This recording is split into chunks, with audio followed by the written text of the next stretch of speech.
ಹೇಳೋದು, ಆಮೇಲೆ ಯಾವ್ದಾದ್ರು ಒಂದು ಚಿತ್ರ ಕೊಟ್ರೆ ಅದಕ್ಕೆ ಸಂಬಂಧಪಟ್ಟಂತ ಒಂದು ಕತೆ ಹೇಳೋದು, ಆ ಚಿತ್ರಕ್ಕೆ ಸಂಬಂಧಪಟ್ಟಂತೆ ಮಾತನಾಡೋದು.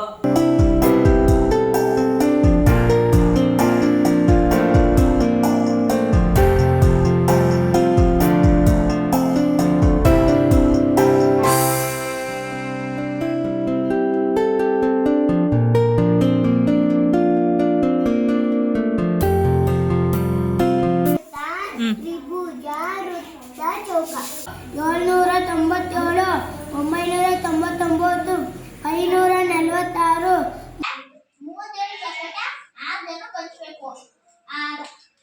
ಅದಾದ್ಮೇಲೆ 36, 437 ಚಿಕ್ಕದು 526ಕ್ಕಿಂತ 8.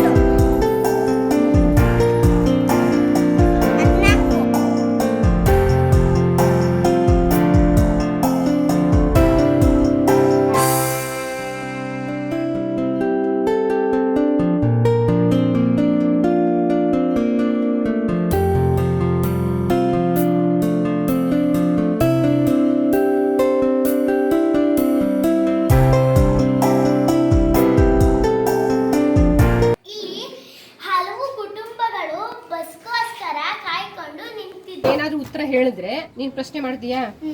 ನಾನು ನಿನ್ನೆ ಬೆಂಗಳೂರಿಗೆ ಹೋಗಿದ್ದೆ. ನಿನ್ನೆ ಎಲ್ಲಿ ಹೋಗಿದ್ರಿ? ರವಿ ರಥ ರಸ ಹಂಗೆ ಹುಡುಗಿ ಓಡ್ತಾ ಓಡ್ತಾ ಓಡ್ತಾ ಒಂದು ಅಡ್ಡಾರು ಬಿದ್ದೋಗ್ತಾಳೆ. ಋಷಿಯ ನುಡಿಯಲು ಬೇಡ ಅಂದ್ರೆ ನಾವು ಯಾರು ಸುಳ್ಳು ಹೇಳ್ಬಾರ್ದು. ಈಗ ಮುನಿಯ ಬೇಡ ಅನ್ಯರಿಗೆ ಅಸಹ್ಯ ಪಡಬೇಡ ಅಂದ್ರೆ ನಾವು ಯಾರನ್ನು ನೋಡಿ ಅಸಹ್ಯ ಪಡಬಾರದು.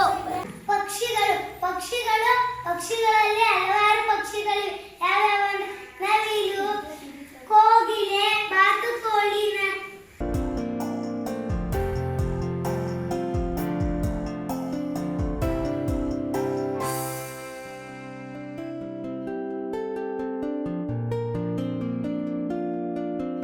ದೊಡ್ಡ ಪ್ರಮಾಣದ ನಕ್ಷೆ ಅಂದ್ರೆ ಚಿಕ್ಕ ಪ್ರದೇಶವನ್ನು ದೊಡ್ಡದಾಗಿ ತೋರಿಸಿರೋದು.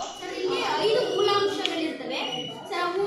ಮೊದಲನೇದು ಶೀರ್ಷಿಕೆ ಅಂದ್ರೆ ಇದು ಬಿಳಿ ಬಣ್ಣವು ಹಿಮಾವೃತ ಪ್ರದೇಶವನ್ನು ತೋರಿಸುತ್ತೆ. ಇದು ನಮ್ಮ ಊರಿನ ನಕ್ಷೆ.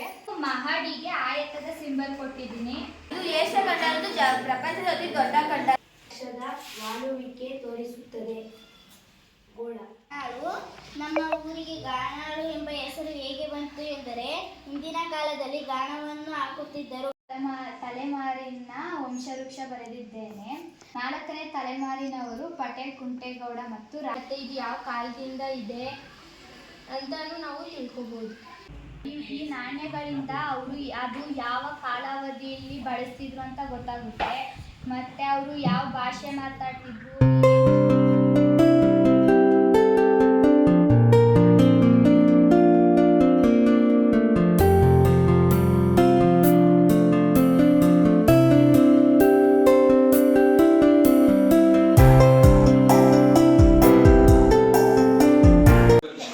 ಬಲೂನ್ ವೈಬ್ರೇಷನ್ ಆದಾಗ ಈ ಗಾಳಿ ಇರುತ್ತಲ್ಲ, ಗಾಳಿ ಮುಖಾಂತರ ಹೋಗಿ ಗಾಳಿ ವೈಬ್ರೇಷನ್ ಆಗಿ ಕಿವಿಗೆ ಬರುತ್ತೆ. ಕಿವಿ ಟಮಟೆ ವೈಬ್ರೇಷನ್ ಆಗುತ್ತೆ. ಟಮಟೆ ವೈಬ್ರೇಷನ್ ಆದಾಗ ನಮ್ ಕಿವಿಗೆ ಕೇಳಿಸುತ್ತೆ.